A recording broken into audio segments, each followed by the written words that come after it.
Winning Punjab ਦਾ special programme ਦੇਖ ਰਹੇ ਹੋ ਤੁਸੀਂ ਤੇ ਮੈਂ ਹਾਂ ਲਖਵਿੰਦਰ ਸਿੰਘ ਮਾਨ ਲੈ ਕੇ ਹਾਜ਼ਰ ਹਾਂ ਪੰਜਾਬ ਦੀ ਰਾਜਨੀਤੀ ਦੀਆਂ ਕੁਝ ਵੱਡੀਆਂ ਤੇ ਅਹਿਮ ਖਬਰਾਂ। ਅੱਜ ਦੇ ਇਸ ਪ੍ਰੋਗਰਾਮ ਦੇ ਵਿੱਚ ਗੱਲਬਾਤ ਕੀਤੀ ਜਾਏਗੀ ਕਾਂਗਰਸ ਨੂੰ ਲੱਗੇ ਇੱਕ ਵੱਡੇ ਝਟਕੇ ਦੀ, ਕਿਉਂਕਿ ਜਿੱਥੇ J&K ਦੀਆਂ ਇਲੈਕਸ਼ਨ ਬਿਲਕੁਲ ਨੇੜੇ ਨੇ, ਕਾਂਗਰਸ ਨੇ ਵੀ ਕਮਰ ਕੱਸ ਲਈ ਹੈ, ਲੇਕਿਨ J&K ਦੇ ਵਿੱਚ ਕਾਂਗਰਸ ਨੂੰ ਵੱਡਾ ਝਟਕਾ ਲੱਗਿਆ ਕਿਉਂਕਿ ਇੱਕ ਵੱਡੇ ਲੀਡਰ ਦੇ ਵੱਲੋਂ ਅਸਤੀਫਾ ਦੇ ਦਿੱਤਾ ਗਿਆ ਹੈ। ਕਿਹੜਾ ਉਹ ਲੀਡਰ ਹੈ ਤੇ ਕਿਸ ਅਹੁਦੇ ਤੋਂ ਦਿੱਤਾ ਅਸਤੀਫਾ, ਇਸ ਬਾਰੇ ਵਿਸਥਾਰ ਦੇ ਨਾਲ ਚਰਚਾ ਕਰਾਂਗੇ ਕਾਂਗਰਸ ਦੇ ਅੰਦਰੂਨੀ ਗਲੈ ਕਲੇਸ਼ ਦੀ, ਜਿੱਥੇ ਕਿ ਰਾਜਾ ਵੜਿੰਗ ਅਤੇ ਸੰਦੀਪ ਜਾਖੜ ਆਮੋ ਸਾਹਮਣੇ ਨੇ, ਇੱਕ ਦੂਜੇ ਉੱਪਰ ਤੰਜ ਕੱਸ ਰਹੇ ਨੇ। ਸੋ ਇਹਨਾਂ ਦੋਹਾਂ ਦੀ ਲੜਾਈ ਦੇ ਵਿੱਚ ਹੁਣ ਇੱਕ ਤੀਸਰੇ ਵਿਅਕਤੀ ਦੀ ਵੀ ਐਂਟਰੀ ਹੋਈ ਹੈ। ਕਿਸ ਪ੍ਰਧਾਨ ਦੀ ਐਂਟਰੀ ਹੋਈ ਹੈ ਤੇ ਕਿਸ ਨੂੰ ਨਸੀਹਤ ਦਿੰਦੇ ਹੋਏ ਨਜ਼ਰ ਆਏ ਨੇ, ਉਸ ਬਾਰੇ ਵਿਸਥਾਰ ਦੇ ਨਾਲ ਚਰਚਾ ਕਰਾਂਗੇ ਗੈਂਗਸਟਰ ਮੁਖਤਾਰ ਅੰਸਾਰੀ ਦੀ, ਜਿਸ ਨੂੰ ਲੈ ਕੇ ਹੁਣ ਕਾਂਗਰਸ ਦੀਆਂ ਮੁਸ਼ਕਿਲਾਂ ਦੇ ਵਿੱਚ ਵਾਧਾ ਹੋਣ ਜਾ ਰਿਹਾ ਹੈ। ਕੇਸ ਖੁੱਲਦਾ ਹੋਇਆ ਨਜ਼ਰ ਆ ਰਿਹਾ ਹੈ। ਸੋ ਹੁਣ ਕੇਸ ਵਿੱਚ ਜਾਂਚ ਰਿਪੋਰਟਾਂ ਹੋਈਆਂ ਨੇ ਤੇ ਕਿਸ ਦੇ ਉੱਪਰ ਗਾਜ਼ ਡਿੱਗਦੀ ਹੋਈ ਨਜ਼ਰ ਆ ਰਹੀ ਹੈ ਮੁਖਤਾਰ ਅੰਸਾਰੀ ਮਾਮਲੇ ਦੇ ਵਿੱਚ, ਉਸ ਬਾਰੇ ਵਿਸਥਾਰ ਦੇ ਨਾਲ ਚਰਚਾ ਕਰਾਂਗੇ। ਸਭ ਤੋਂ ਪਹਿਲਾਂ ਸ਼ੁਰੂਆਤ ਕਰੀਏ ਪ੍ਰੋਗਰਾਮ ਦੀ ਕਾਂਗਰਸ ਦੇ ਇੱਕ ਵੱਡੇ ਝਟਕੇ ਦੇ ਨਾਲ। ਕਾਂਗਰਸ ਜਿਹੜੀ ਕਿ ਪਹਿਲਾਂ ਹੀ ਹਾਸ਼ੀਏ ਵੱਲ ਜਾਂਦੀ ਹੋਈ ਦਿਖਾਈ ਦੇ ਰਹੀ ਹੈ। ਵੱਡੇ ਲੀਡਰ, ਵੱਡੇ ਨੇਤਾ ਕਾਂਗਰਸ ਦਾ ਸਾਥ ਛੱਡਦੇ ਹੋਏ ਨਜ਼ਰ ਆ ਰਹੇ ਨੇ, ਭਾਵੇਂ ਕਿ ਲੀਡਰਸ਼ਿਪ ਵੱਲੋਂ ਕੋਸ਼ਿਸ਼ਾਂ ਜਾਰੀ ਨੇ ਕਿ ਜੋ ਲੋਕ ਨਾਰਾਜ਼ ਨੇ ਲੀਡਰਸ਼ਿਪ ਦੇ ਨਾਲ ਜਾਂ ਫਿਰ ਕਾਂਗਰਸ ਦੀਆਂ ਨੀਤੀਆਂ ਦੇ ਨਾਲ, ਉਹਨਾਂ ਨੂੰ ਕਾਂਗਰਸ ਦੇ ਵਿੱਚ ਵਾਪਸੀ ਕਰਵਾਈ ਜਾਵੇ ਅਤੇ ਉਹਨਾਂ ਦੇ ਮਤਭੇਦ ਦੂਰ ਕੀਤੇ ਜਾਣ, ਲੇਕਿਨ ਬਾਵਜੂਦ ਇਸ ਦੇ ਲਗਾਤਾਰ ਕਲੇਸ਼ ਵੱਧਦਾ ਹੀ ਜਾ ਰਿਹਾ ਹੈ। ਹੁਣ ਗੱਲ ਕਰੀਏ J&K ਦੀ, ਜਿੱਥੇ ਕਿ ਇਲੈਕਸ਼ਨਾਂ ਬਿਲਕੁਲ ਨੇੜੇ ਆ ਚੁੱਕੀਆਂ ਨੇ। ਤਿਆਰੀਆਂ ਜਿੱਥੇ ਭਾਜਪਾ ਦੀ ਵੱਲੋਂ ਕੀਤੀਆਂ ਜਾ ਰਹੀਆਂ ਨੇ, ਆਮ ਆਦਮੀ ਪਾਰਟੀ ਵੀ ਉੱਥੇ ਕੁੱਦਣ ਦੀ ਕੋਸ਼ਿਸ਼ ਕਰ ਰਹੀ ਹੈ। ਕਾਂਗਰਸ ਵੱਲੋਂ ਵੀ ਅਹੁਦੇ ਸੰਭਾਲ ਦਿੱਤੇ ਗਏ ਨੇ ਆਪਣੇ ਸੀਨੀਅਰ ਲੀਡਰਾਂ ਨੂੰ, ਜਿਨ੍ਹਾਂ ਦੇ ਵਿੱਚ ਗੁਲਾਮ ਨਬੀ ਆਜ਼ਾਦ ਦੀ ਜੇਕਰ ਗੱਲ ਕਰੀਏ ਤਾਂ ਉਹਨਾਂ ਨੂੰ ਕੰਪੇਨ ਕਮੇਟੀ ਜਿਹੜੀ ਬਣਾਈ ਗਈ ਸੀ ਇਲੈਕਸ਼ਨ ਦੇ ਲਈ, ਉਹਨਾਂ ਦਾ ਪ੍ਰਧਾਨ ਨਿਯੁਕਤ ਕੀਤਾ ਗਿਆ ਸੀ ਕਿ ਤੁਹਾਡੀ ਦੇਖ ਰੇਖ ਦੇ ਵਿੱਚ ਇਹ ਇਲੈਕਸ਼ਨ, ਇਹ ਕੰਪੇਨ ਚੱਲੇਗੀ। ਲੇਕਿਨ ਇਸ ਤੋਂ ਪਹਿਲਾਂ ਕਿ ਕੰਪੇਨ ਸ਼ੁਰੂ ਹੁੰਦੀ, ਗੁਲਾਮ ਨਬੀ ਆਜ਼ਾਦ ਉਹਨਾਂ ਦੇ ਵੱਲੋਂ ਜਦੋਂ ਤੱਕ ਜ਼ਿੰਮੇਵਾਰੀ ਮਿਲਣ ਤੋਂ ਤਕਰੀਬਨ 2 ਘੰਟਿਆਂ ਦੇ ਅੰਦਰ ਹੀ ਆਪਣੇ ਅਹੁਦੇ ਤੋਂ ਅਸਤੀਫਾ ਦੇ ਦਿੱਤਾ। ਭਾਵ ਉਹਨਾਂ ਨੇ ਕੰਪੇਨ ਕਮੇਟੀ ਦੀ ਜੋ ਅਧਿਕਸ਼ਤਾ ਸੀ ਉਹਨੂੰ ਨਾ ਮਨਜ਼ੂਰ ਕਰ ਦਿੱਤਾ ਹੈ। ਇਸ ਤੋਂ ਬਾਅਦ ਚਰਚਾਵਾਂ ਉੱਠ ਚੁੱਕੀਆਂ ਸੀ ਕਿ ਸ਼ਾਇਦ ਗੁਲਾਮ ਨਬੀ ਆਜ਼ਾਦ ਭਾਜਪਾ ਦੇ ਵਿੱਚ ਚਲੇ ਜਾਣਗੇ, ਕਿਉਂਕਿ ਜਦੋਂ ਰਾਜ ਸਭਾ ਦੀ ਉਹਨਾਂ ਦਾ ਟੈਨਿਓਰ ਖਤਮ ਹੋਈ ਸੀ ਤਾਂ ਨਰਿੰਦਰ ਮੋਦੀ ਜੀ ਵੱਲੋਂ ਉਹਨਾਂ ਦਾ ਸਨਮਾਨ ਕੀਤਾ ਗਿਆ ਸੀ। ਭਾਵੁਕ ਸ਼ਬਦ ਵੀ ਉਹਨਾਂ ਦੇ ਲਈ ਬੋਲੇ ਗਏ ਸੀ ਰਾਜ ਸਭਾ ਦੇ ਵਿੱਚ, ਜਿੱਥੋਂ ਕਿਆਸ ਰਾਈਆਂ ਇਹ ਲਗਾਈਆਂ ਜਾ ਰਹੀਆਂ ਸੀ ਵੀ ਹੋ ਸਕਦਾ ਹੈ ਆਉਣ ਵਾਲੇ ਸਮੇਂ ਦੇ ਵਿੱਚ ਗੁਲਾਮ ਨਬੀ ਆਜ਼ਾਦ BJP ਦਾ ਦਾਮਨ ਫੜ ਲੈਣਗੇ। ਲੇਕਿਨ ਉਹਨਾਂ ਦੇ ਜੋ ਕਰੀਬੀ ਨੇ, ਉਹਨਾਂ ਦੇ ਵੱਲੋਂ ਇਹਨਾਂ ਚਰਚਾਵਾਂ ਦੇ ਉੱਪਰ ਵਿਰਾਮ ਲਗਾ ਦਿੱਤਾ ਗਿਆ ਹੈ ਤੇ ਉਹਨਾਂ ਨੇ ਇਹ ਗੱਲ ਜ਼ਰੂਰ ਕਹੀ ਹੈ ਕਿ ਭਾਵੇਂ ਕਿ ਉਹਨਾਂ ਨੇ ਕੰਪੇਨ ਕਮੇਟੀ ਦੀ ਅਧਿਕਸ਼ਤਾ ਤੋਂ ਅਸਤੀਫਾ ਦਿੱਤਾ ਹੈ, ਲੇਕਿਨ ਉਹ ਕਾਂਗਰਸ ਦੇ ਨਾਲ ਹੀ ਬਣੇ ਰਹਿਣਗੇ। BJP ਦੇ ਵਿੱਚ ਜਾਣ ਦਾ ਤਾਂ ਸਵਾਲ ਹੀ ਨਹੀਂ ਪੈਦਾ ਹੁੰਦਾ। ਉਹ ਦੱਸਦੇ ਹੋਏ ਅੱਗੇ ਉਹਨਾਂ ਦੇ ਕਰੀਬੀਆਂ ਨੇ ਦੱਸਿਆ ਕਿ ਜਿਸ ਤਰੀਕੇ J&K ਦੇ ਵਿੱਚ ਚੰਗਾ ਪ੍ਰਭਾਵ ਹੈ, ਚੰਗੇ ਕੱਦਵਰ ਨੇਤਾ ਨੇ, ਤੇ ਉੱਥੇ ਹੀ ਜਦੋਂ ਕਿ 370 ਧਾਰਾ ਨੂੰ ਖਤਮ ਕੀਤਾ ਗਿਆ ਸੀ, ਉਸ ਦਾ ਵਿਰੋਧ ਗੁਲਾਮ ਨਬੀ ਆਜ਼ਾਦ ਦੇ ਵੱਲੋਂ ਕੀਤਾ ਗਿਆ ਸੀ। ਪਰਸਨਲੀ ਤੌਰ ਤੇ ਵੀ ਉਹ ਵਰਦੇ ਹੋਏ ਨਜ਼ਰ ਆਏ ਸੀਗੇ ਕੇਂਦਰ ਸਰਕਾਰ ਦੇ ਉੱਪਰ, ਜਿਸ ਤੋਂ ਬਾਅਦ ਇਹ ਕਲੀਅਰ ਸੀਗਾ ਵੀ ਉਹ BJP 'ਚ ਨਹੀਂ ਜਾਣਗੇ, ਕਿਉਂਕਿ ਜੇਕਰ ਉਹ BJP ਦੇ ਵਿੱਚ ਜਾਂਦੇ ਨੇ ਤਾਂ ਜਿਹੜੇ ਏਰੀਏ ਦੇ ਵਿੱਚ ਉਹਨਾਂ ਦਾ ਗਲਵਾ ਅੱਛੀ ਤਰੀਕੇ ਦੇ ਨਾਲ ਆ, ਉਹਨਾਂ ਦੀ ਪੈਠ ਹੈ, ਲੋਕ ਉਹਨਾਂ ਨੂੰ ਪਿਆਰ ਕਰਦੇ ਨੇ, ਵੋਟਰ ਪਿਆਰ ਕਰਦੇ ਨੇ, ਉਹ ਵੀ ਗੁਲਾਮ ਨਬੀ ਆਜ਼ਾਦ ਦੇ ਸਾਹਮਣੇ ਖੜਦੇ ਹੋਏ ਨਜ਼ਰ ਆਉਣਗੇ, ਭਾਵ ਕਿ ਉਹਨਾਂ ਦਾ ਵਿਰੋਧ ਕਰਦੇ ਹੋਏ ਨਜ਼ਰ ਆਉਣਗੇ। ਕਿਉਂਕਿ BJP ਜਿਸ ਨੇ ਕਿ 370 ਧਾਰਾ ਖਤਮ ਕੀਤੀ ਸੀ, ਜੇਕਰ ਉਸ ਪਾਰਟੀ ਨੂੰ ਹਮਾਇਤ ਦੇਣਗੇ ਜਾਂ ਉਸ ਪਾਰਟੀ ਦਾ ਦਾਮਨ ਫੜਨਗੇ ਗੁਲਾਮ ਨਬੀ ਆਜ਼ਾਦ, ਤਾਂ ਫਿਰ ਆਪਣੇ ਹੀ ਸਮਰਥਕਾਂ ਦੇ ਵਿੱਚ ਘਿਰਦੇ ਹੋਏ ਨਜ਼ਰ ਆਉਣਗੇ। ਦੂਸਰੇ ਪਾਸੇ ਦੱਸ ਦਈਏ ਕਿ ਚਰਚਾਵਾਂ ਜੋ ਸੂਤਰਾਂ ਤੋਂ ਸਾਡੇ ਤੱਕ ਪਹੁੰਚੀਆਂ ਨੇ, ਉਸ ਦੇ ਵਿੱਚ ਗੁਲਾਮ ਨਬੀ ਆਜ਼ਾਦ ਨੇ ਜੋ ਉਹ ਕਾਂਗਰਸ ਦੀ ਪ੍ਰਧਾਨਗੀ ਚਾਹੁੰਦੇ ਸੀ ਸੂਬੇ ਦੇ ਵਿੱਚ, ਲੇਕਿਨ ਲੀਡਰਸ਼ਿਪ ਦੇ ਵੱਲੋਂ ਦਰਕਿਨਾਰ ਉਹਨਾਂ ਨੂੰ ਕੀਤਾ ਗਿਆ। ਲੇਕਿਨ ਉਹਨਾਂ ਦੇ ਹੀ ਕਰੀਬੀ ਰਸੂਲ ਬਾਨੀ ਨੂੰ ਅਧਿਕਸ਼ਤਾ ਦਿੱਤੀ ਗਈ ਹੈ, ਭਾਵੇਂ ਕਿ ਰਸੂਲ ਬਾਨੀ ਗੁਲਾਮ ਨਬੀ ਆਜ਼ਾਦ ਦੇ ਬਹੁਤ ਕਰੀਬੀ ਨੇ, ਲੇਕਿਨ ਉਹਨਾਂ ਨੂੰ ਵੀ ਪ੍ਰਧਾਨ ਬਣਾਉਣਾ ਸ਼ਾਇਦ ਗੁਲਾਮ ਨਬੀ ਆਜ਼ਾਦ ਨੂੰ ਗਵਾਰਾ ਨਹੀਂ ਹੋਇਆ। ਸੋ ਭਾਵੇਂ ਕਿ ਉਹਨਾਂ ਨੇ ਇਹ ਗੱਲ ਕਹੀ ਹੈ ਕਿ ਸਿਹਤ ਉਹਨਾਂ ਨੂੰ ਅਲਾਉ ਨਹੀਂ ਕਰਦੀ ਕੰਪੇਨ ਕਮੇਟੀ ਦਾ ਪ੍ਰਧਾਨ ਬਣਨ 'ਤੇ, ਕਿ ਉਹ ਸਿਹਤ ਇੰਨੀ ਅੱਛੀ ਨਹੀਂ ਕਿ ਕੰਪੇਨ ਕਰ ਸਕਣ, ਹਰ ਰੋਜ਼ ਲੰਮੀਆਂ ਤਕਰੀਰਾਂ ਲੋਕਾਂ ਨੂੰ ਦੇ ਸਕਣ, ਲੋਕਾਂ ਨੂੰ ਇਕਜੁੱਟ ਕਰ ਸਕਣ। ਲੇਕਿਨ ਦੂਸਰੇ ਪਾਸੇ ਜੋ ਮੇਨ ਕਾਰਨ ਨਿਕਲ ਕੇ ਸਾਹਮਣੇ ਆ ਰਹੇ ਨੇ ਉਹ ਸਿਰਫ ਔਰ ਸਿਰਫ ਇਹ ਨੇ ਕਿ ਗੁਲਾਮ ਨਬੀ ਆਜ਼ਾਦ ਦੀ ਦਿਲੀ ਇੱਛਾ ਸੀ ਕਿ ਉਹਨਾਂ ਨੂੰ ਪ੍ਰਦੇਸ਼ ਪ੍ਰਦੇਸ਼ ਕਾਂਗਰਸ ਕਮੇਟੀ ਦਾ ਪ੍ਰਧਾਨ ਬਣਾਇਆ ਜਾਵੇ, ਜੋ ਕਿ ਪ੍ਰਧਾਨਗੀ ਦੀ ਕੁਰਸੀ ਉਹਨਾਂ ਦੇ ਹੀ ਕਰੀਬੀ ਰਸੂਲ ਬਾਨੀ ਨੂੰ ਦਿੱਤੀ ਗਈ ਹੈ। ਜਿਸ ਤੋਂ ਬਾਅਦ ਹੁਣ ਇਹ ਚਰਚਾਵਾਂ ਦਾ ਦੌਰ ਹੈ ਕਿ ਹੁਣ ਰਸੂਲ ਬਾਨੀ ਅਤੇ ਗੁਲਾਮ ਨਬੀ ਆਜ਼ਾਦ ਦੇ ਵਿੱਚ ਵੀ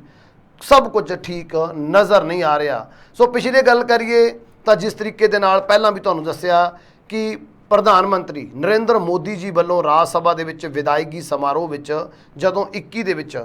ਦੇ ਵਿੱਚ ਉਹਨਾਂ ਦਾ ਕਾਰਜਕਾਲ ਖਤਮ ਹੋਇਆ ਸੀ ਰਾਜ ਸਭਾ ਦਾ, ਤਾਂ ਉਹਨਾਂ ਨੂੰ ਭਾਵੁਕ ਸ਼ਬਦਾਂ ਨਾਲ ਵਿਦਾ ਕੀਤਾ ਗਿਆ ਸੀ, ਉਹਨਾਂ ਦਾ ਮਾਨ ਸਨਮਾਨ ਵੀ ਕੀਤਾ ਗਿਆ ਸੀ, ਜਿੱਥੇ ਕਿ ਕਾਂਗਰਸ ਵੱਲੋਂ ਇਹ ਗੱਲ ਕਹੀ ਗਈ ਸੀ ਕਿ ਉਹਨਾਂ ਨੂੰ ਇਹ ਸਨਮਾਨ ਨਹੀਂ ਲੈਣਾ ਚਾਹੀਦਾ, ਉਹਨਾਂ ਨੂੰ ਇਹ ਸਨਮਾਨ ਵਾਪਸ ਕਰ ਦੇਣਾ ਚਾਹੀਦਾ ਹੈ। ਚਰਚਾਵਾਂ ਉਸ ਤੋਂ ਬਾਅਦ ਛਿੜੀਆਂ ਸੀ ਕਿਉਂਕਿ ਸਨਮਾਨ ਪ੍ਰਾਪਤ ਕੀਤਾ ਗਿਆ ਸੀ ਜੋ ਮੋਦੀ ਜੀ ਨੇ ਉਹਨਾਂ ਨੂੰ ਸਨਮਾਨ ਰਾਜ ਸਭਾ ਦੇ ਵਿੱਚ ਦਿੱਤਾ ਸੀ। ਉਸ ਤੋਂ ਬਾਅਦ ਚਰਚਾਵਾਂ ਛਿੜੀਆਂ ਸੀ ਕਿ ਗੁਲਾਮ ਨਬੀ ਆਜ਼ਾਦ ਭਾਰਤੀ ਜਨਤਾ ਪਾਰਟੀ ਦੇ ਵਿੱਚ ਵੀ ਜਾ ਸਕਦੇ ਨੇ, ਲੇਕਿਨ ਜਿਸ ਤਰੀਕੇ ਦੇ ਨਾਲ ਉਹਨਾਂ ਦੇ ਕਰੀਬੀਆਂ ਨੇ ਇਸ ਗੱਲ ਦਾ ਬਿਲਕੁਲ ਇਨਸਾਫ ਕੀਤਾ, ਕੋਰਾ ਕਲੀਅਰ ਕਰ ਦਿੱਤਾ ਗਿਆ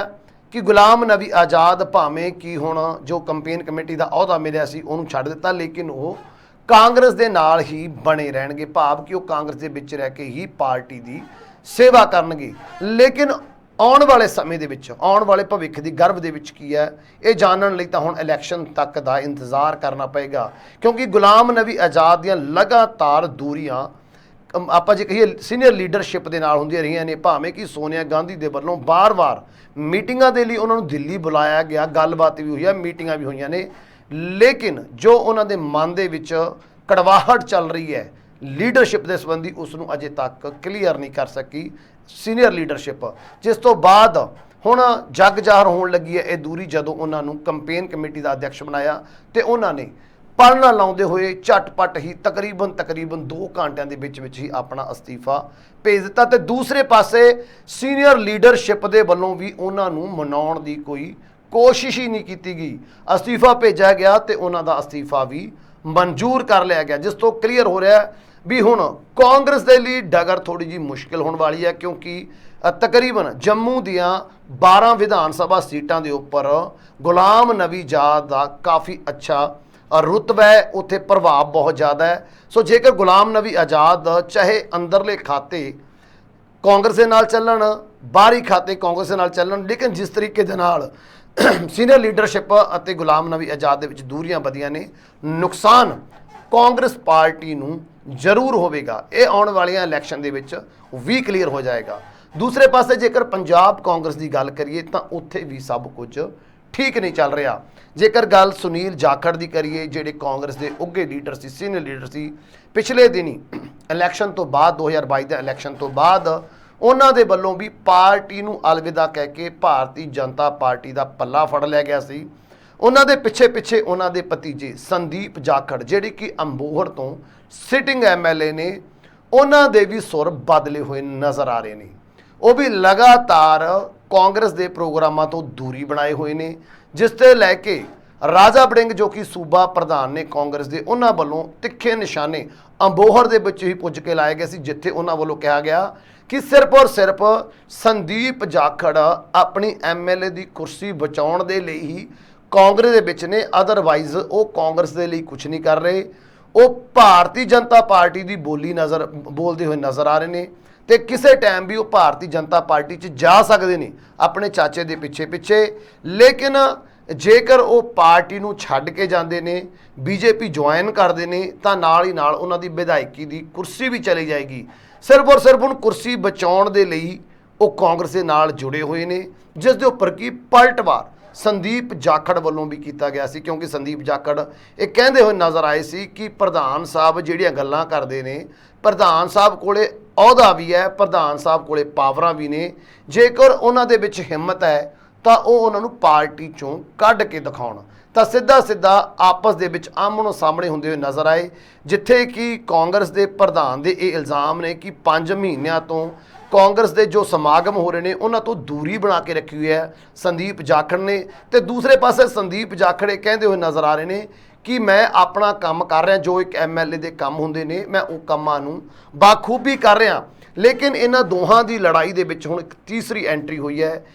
ਜੋ ਕਿ ਯੂਥ ਕਾਂਗਰਸ ਦੇ ਸੂਬਾ ਪ੍ਰਧਾਨ ਨੇ ਵਰਿੰਦਰ ਢਿੱਲੋਂ। ਹੁਣ ਉਹ ਵੀ ਇਸ ਲੜਾਈ ਦੇ ਵਿੱਚ ਕੁੱਦੇ ਨੇ ਅਤੇ ਉਹ ਆਪਣੇ ਪ੍ਰਧਾਨ ਸਾਹਿਬ ਦਾ ਸਾਥ ਦਿੰਦੇ ਹੋਏ ਨਜ਼ਰ ਆਏ ਨੇ ਤੇ ਨਾਲ ਹੀ ਨਾਲ ਨਸੀਹਤ ਦਿੰਦੇ ਹੋਏ ਨਜ਼ਰ ਆਏ ਨੇਗੇ ਸੰਦੀਪ ਜਾਖੜ ਨੂੰ ਕਿ ਉਹਨਾਂ ਨੂੰ ਆਪਣਾ ਰਵੱਈਆ ਬਦਲ ਲੈਣਾ ਚਾਹੀਦਾ ਹੈ, ਜਾਂ ਫਿਰ ਉਹ ਆਪਣਾ ਸਟੈਂਡ ਕਲੀਅਰ ਕਰਨ ਕਿ ਉਹ ਕਾਂਗਰਸ ਦੇ ਨਾਲ ਨੇ,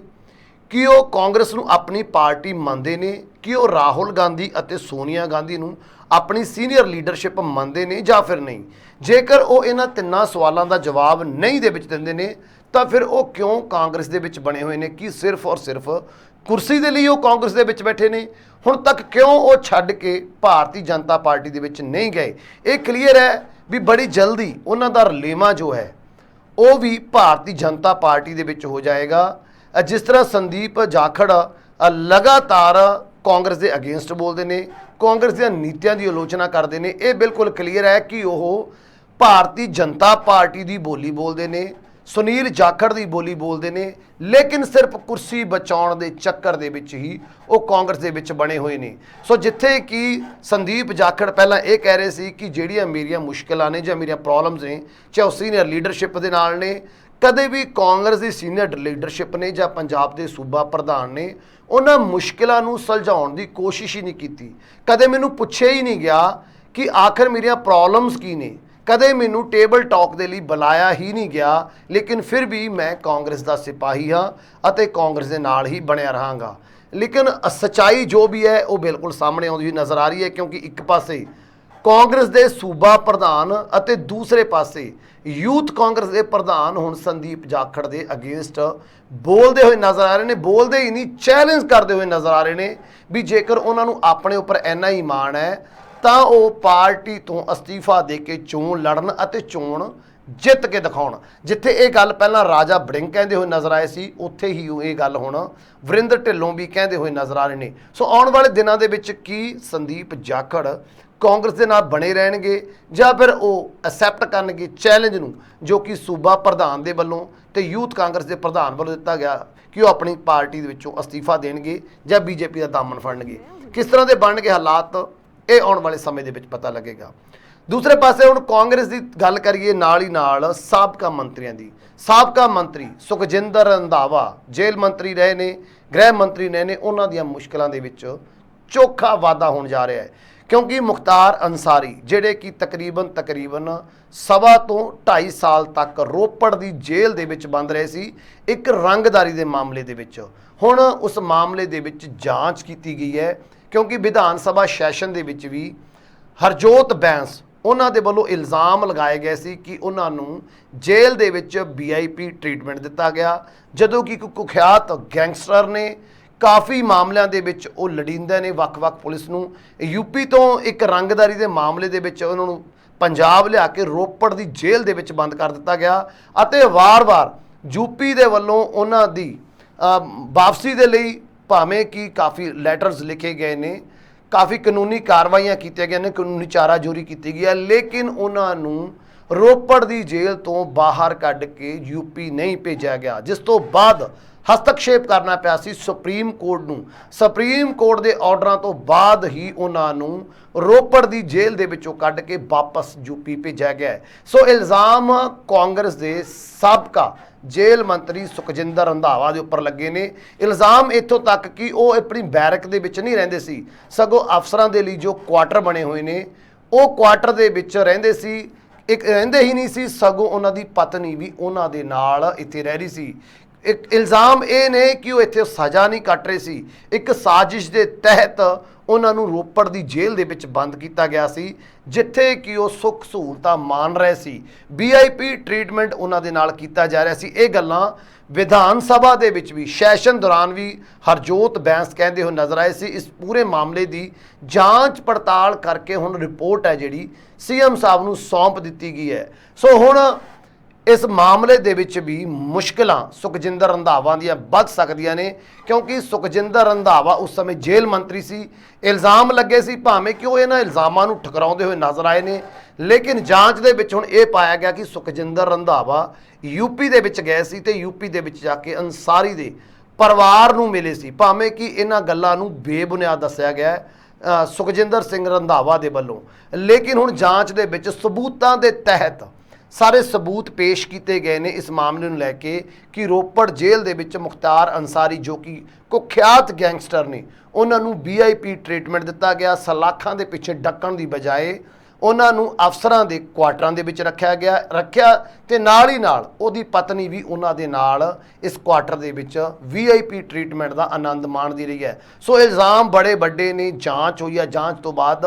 ਸਬੂਤਾਂ ਦੀ ਗੱਲ ਵੀ ਕਰਦੀ ਹੋਈ ਆਈ ਹੈ ਪੰਜਾਬ ਸਰਕਾਰ ਕਿ ਉਹਨਾਂ ਕੋਲੇ ਪੁਖਤਾ ਸਬੂਤ ਨੇ ਕਿ ਸਾਜ਼ਿਸ਼ ਦੇ ਤਹਿਤ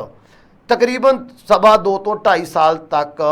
VIP ਟ੍ਰੀਟਮੈਂਟ ਦਿੱਤਾ ਗਿਆ ਮੁਖਤਾਰ ਅੰਸਾਰੀ ਨੂੰ। ਸੋ ਹੁਣ ਇਸ ਜਾਂਚ ਤੋਂ ਬਾਅਦ ਜਦੋਂ ਸਭ ਖੁਲਾਸੇ ਹੋ ਜਾਣਗੇ ਕਿ ਸੁਖਜਿੰਦਰ ਰੰਧਾਵਾ ਇਸ ਮਾਮਲੇ ਦੇ ਵਿੱਚ ਫਸਦੇ ਹੋਏ ਨਜ਼ਰ ਆਉਣਗੇ, ਸੁਖਜਿੰਦਰ ਰੰਧਾਵਾ ਕੀ ਇਸ ਮਾਮਲੇ ਦੇ ਵਿੱਚ ਸਬੂਤ ਪੇਸ਼ ਕਰ ਸਕਣਗੇ ਵੀ ਜੋ ਉਹਨਾਂ ਦੇ ਖਿਲਾਫ ਬੋਲਿਆ ਗਿਆ ਉਹ ਸਰਾਸਰ ਗਲਤ ਹੈ, ਕਿਉਂਕਿ ਵਰਬਲੀ ਬੜੀ ਵਾਰ ਕਹਿੰਦੇ ਹੋਏ ਨਜ਼ਰ ਆਏ ਨੇ ਕਿ ਕਿਸੇ ਤਰੀਕੇ ਦੇ ਨਾਲ ਉਹਨਾਂ ਨੂੰ ਟ੍ਰੀਟਮੈਂਟ ਨਹੀਂ ਦਿੱਤਾ ਗਿਆ। ਸੁਖਜਿੰਦਰ ਰੰਧਾਵਾ ਇਹ ਵੀ ਕਹਿੰਦੇ ਹੋਏ ਨਜ਼ਰ ਆਏ ਨੇ ਕਿ ਮੈਂ ਯੂਪੀ ਜ਼ਰੂਰ ਗਿਆ ਸੀ, ਲੇਕਿਨ ਮੈਂ ਮੁਖਤਾਰ ਅੰਸਾਰੀ ਦੇ ਪਰਿਵਾਰ ਨੂੰ ਨਹੀਂ ਮਿਲਿਆ। ਦੂਸਰੇ ਪਾਸੇ ਆਮ ਆਦਮੀ ਪਾਰਟੀ ਦੀ ਸਰਕਾਰ ਇਹ ਲਗਾ ਰਹੀ ਹੈ ਕਿ ਸਾਡੇ ਕੋਲੇ ਪੁਖਤਾ ਸਬੂਤ ਨੇ ਇਸ ਪੂਰੇ ਮਾਮਲੇ ਨੂੰ ਲੈ ਕੇ, ਜੇਲ੍ਹ ਦੇ ਟ੍ਰੀਟਮੈਂਟ ਨੂੰ ਲੈ ਕੇ ਤੇ ਨਾਲ ਹੀ ਨਾਲ ਯੂਪੀ ਦੇ ਵਿੱਚ ਜਾ ਕੇ ਸੁਖਜਿੰਦਰ ਰੰਧਾਵਾ ਦੇ ਉਹਨਾਂ ਦੇ ਪਰਿਵਾਰ ਨੂੰ ਮਿਲਣ ਦੇ ਪੁਖਤਾ ਸਬੂਤ ਨੇ। ਜੇਕਰ ਇਹ ਸਬੂਤ ਪੁਖਤਾ ਨੇ ਤਾਂ ਹੋ ਸਕਦਾ ਆਉਣ ਵਾਲੇ ਦਿਨਾਂ ਦੇ ਵਿੱਚ ਸੁਖਜਿੰਦਰ ਰੰਧਾਵਾ ਦੀਆਂ ਮੁਸ਼ਕਿਲਾਂ ਦੇ ਵਿੱਚ ਵੱਡਾ ਵਾਧਾ ਹੋਵੇ। ਸੋ ਕੀ ਹਾਲਾਤ ਬਣਨਗੇ? ਸੁਖਜਿੰਦਰ ਰੰਧਾਵਾ ਸੱਚ ਬੋਲ ਰਿਹਾ ਹੈ, ਪੰਜਾਬ ਸਰਕਾਰ ਸੱਚ ਬੋਲ ਰਹੀ ਹੈ, ਜੇਲ੍ਹ ਮੰਤਰੀ ਹਰਜੋਤ ਬੈਂਸ ਸੱਚ ਬੋਲ ਰਹੇ ਨੇ। ਇਹਨਾਂ ਗੱਲਾਂ ਦਾ ਖੁਲਾਸਾ ਵੀ ਹੁਣ ਆਉਣ ਵਾਲੇ ਕੁਝ ਦਿਨਾਂ ਦੇ ਵਿੱਚ ਹੋਣ ਜਾਣ ਵਾਲਾ ਹੈ। ਤੁਹਾਨੂੰ ਅੱਜ ਦਾ ਇਹ ਪ੍ਰੋਗਰਾਮ ਕਿਵੇਂ ਲੱਗਿਆ ਸਾਨੂੰ ਕਮੈਂਟ ਕਰਕੇ ਜ਼ਰੂਰ ਦੱਸਿਓ। ਅਗਲੇ ਪ੍ਰੋਗਰਾਮ ਵਿੱਚ ਫਿਰ ਤੋਂ ਸਾਡੀ ਹੋਏਗੀ ਮੁਲਾਕਾਤ। ਉਦੋਂ ਤੱਕ ਦਿਓ ਇਜਾਜ਼ਤ। ਧੰਨਵਾਦ।